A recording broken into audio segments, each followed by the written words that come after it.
जिस प्रकार नदियों में श्रेष्ठ गंगा है, जिस प्रकार वैष्णव जन में श्रेष्ठ भगवान शंकर है, उसी प्रकार पुराणों में श्रेष्ठ श्रीमद् भागवत महापुराण है।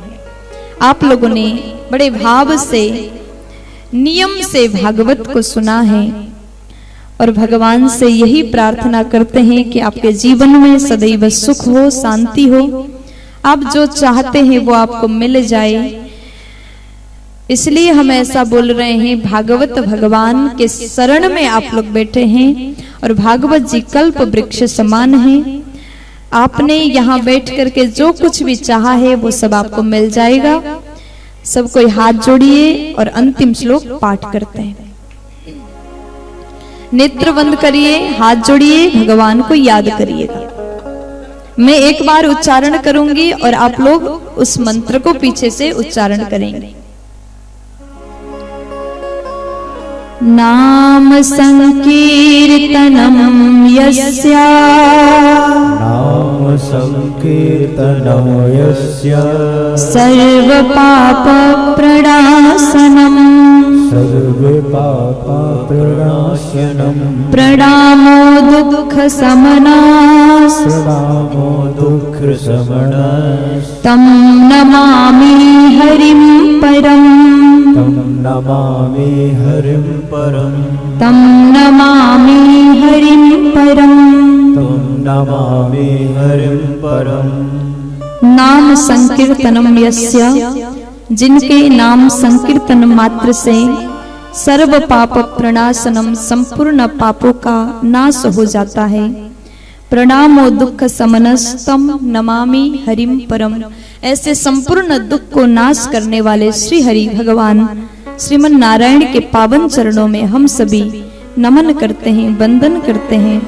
बोलिए भागवत भगवान की, व्यास जी महाराज की, सुखदेव महाराज की, परीक्षित महाराज की, सूत जी महाराज की, बांके बिहारी लाल की, भागवत महापुराण की। आप लोगों ने 7 दिन भागवत कथा को श्रवण किया और अंतिम में व्यास जी महाराज यही लिख रहे हैं, भागवत सुनने के बाद पूर्ण कथा याद हो ना हो ये संभव नहीं, पूरी कथा याद होना संभव नहीं हो पाता। इसलिए भागवत का निचोड़ सार यही है, भगवान का नाम। नित्य प्रति भगवान का नाम उच्चारण करने का नियम बनाइए। हर रोज आप भगवत नाम उच्चारण करिए, क्योंकि वो नाम ही है जिसके माध्यम से हम भव सागर से पार हो सकते हैं। अगर आपने कृष्ण जाना तो आपने सब कुछ जाना, कृष्ण जाना तो आपने जगत को जाना, कृष्ण को ही नहीं जाना तो आपने कुछ भी नहीं जाना। बस यही भागवत का सार है, कृष्ण नाम, श्री राधा नाम। बाकी आपके इष्ट देव जो कोई भी है उनका नाम ही आपके जीवन का सार है। बोलिए भक्त वत्सल भगवान की। एक बार जोर से बोलो। अब मैं बहुत ज्यादा नहीं बोलूंगी, आप लोग बड़े भाव से समय से कथा में आकर के अपनी कथा का रस स्वादन किया है। एक बार सभी के लिए जोरदार ताली बजा दीजिए। अब यहाँ पर राजा परीक्षित ने पूछा है, प्रभु ये बताइए, जैसे भगवान अपने धाम चले गए उसके बाद में क्या हुआ? सुखदेव जी बोले कि उसके बाद में तुरंत कली का आगमन हुआ, कलियुग प्रारंभ हुआ। ये कलियुग का आयु है, उम्र है 4,32,000 वर्ष। और भगवान कृष्ण के अपने धाम जाते ही तुरंत कलियुग आया। भगवान कृष्ण कौन से युग में थे? द्वापर युग में।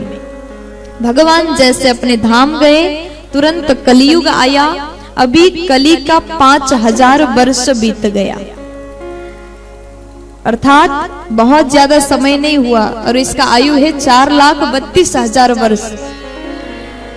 तो उसके बाद में यहाँ सुखदेव जी महाराज कहते हैं अभी कलियुग चल रहा है, कलियुग में कई प्रकार के राजा हुए, कलियुग के राजा के धर्म के बारे में बताया, फिर कलियुग में कैसा पाप बढ़ेगा। अभी तो शुरुआत है, इसलिए यज्ञ अनुष्ठान धार्मिक आयोजन भागवत कथा होता रहता है, लेकिन कली अपना प्रभाव दिखाएगा और समय बीतेगा, उस प्रकार उसके बाद में घोर कली का प्रभाव बढ़ेगा, उस समय फिर भगवान अवतार लेते हैं।